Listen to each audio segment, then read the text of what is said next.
Once you've sketched your 3 ideas for your saw piercing, you're then going to decide which design you'll be sawing with the metal. So I'm going to use this one, which is a dog head. It's the silhouette of one of my dogs at home. And you'll need to ask me for a piece of metal, and I'll give you a piece of sheet copper. And the first thing you're going to do is put the metal down on your sketchbook and then trace around the metal with your pencil. Then within that box, you're going to sketch the design.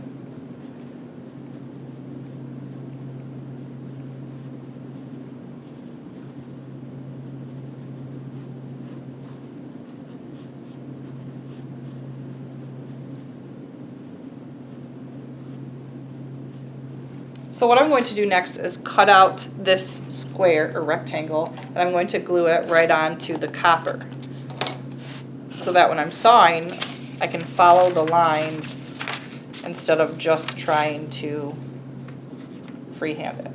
So I have a pair of scissors. The scissors are on the counter in a little tin box.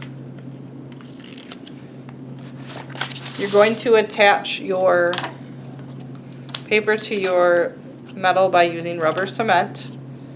Cement is where the Elmer's glue is. And you need very little rubber cement. So get most of the rubber cement off of the brush that's attached to the lid, and then you're going to spread it right on the metal itself.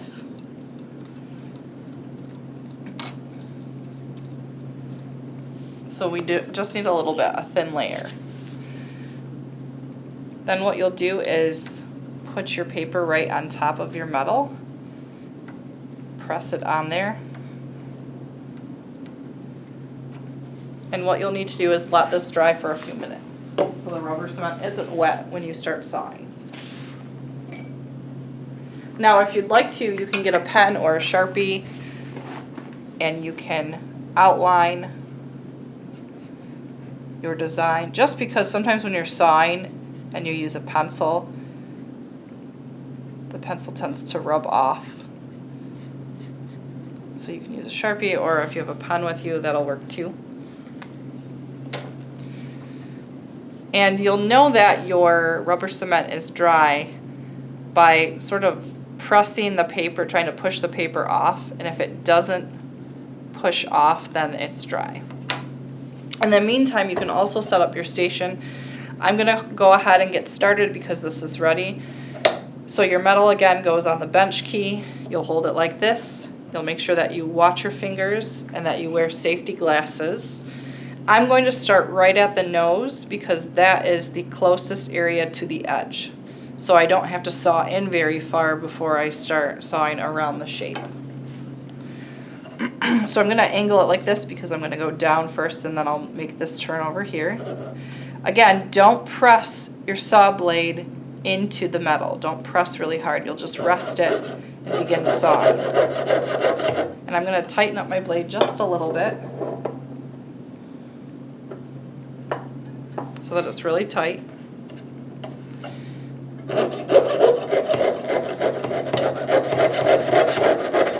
And again, don't use your wrist. Try not to twist your wrist or the saw.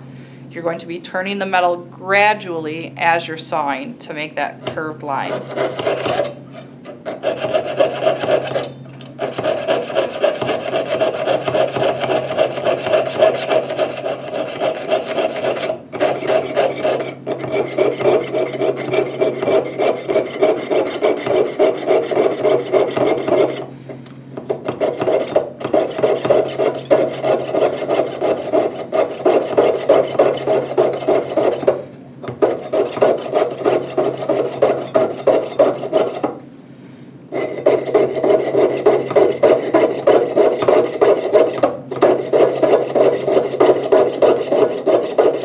So here comes the tight turn. I kind of have to make sure that I'm not turning too slowly, but I'm just going to kind of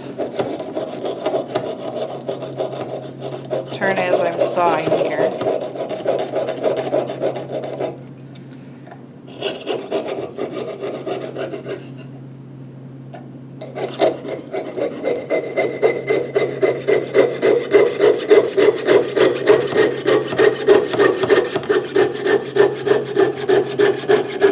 Here comes another turn. So as I'm sawing, I'm gradually turning.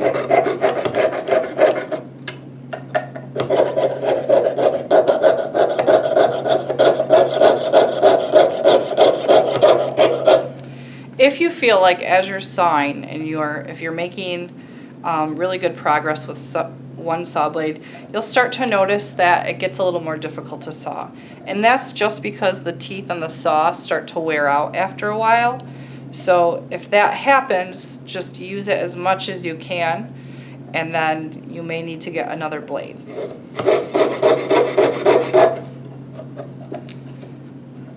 If it gets stuck, let it hang naturally.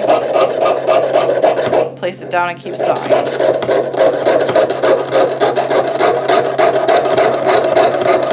Okay, so I'm going to keep going, and I'm going to make sure that I saw all the way to the beginning point. If your blade breaks, what you'll do is take the saw blade out of the saw. So let's see if I can intentionally break one.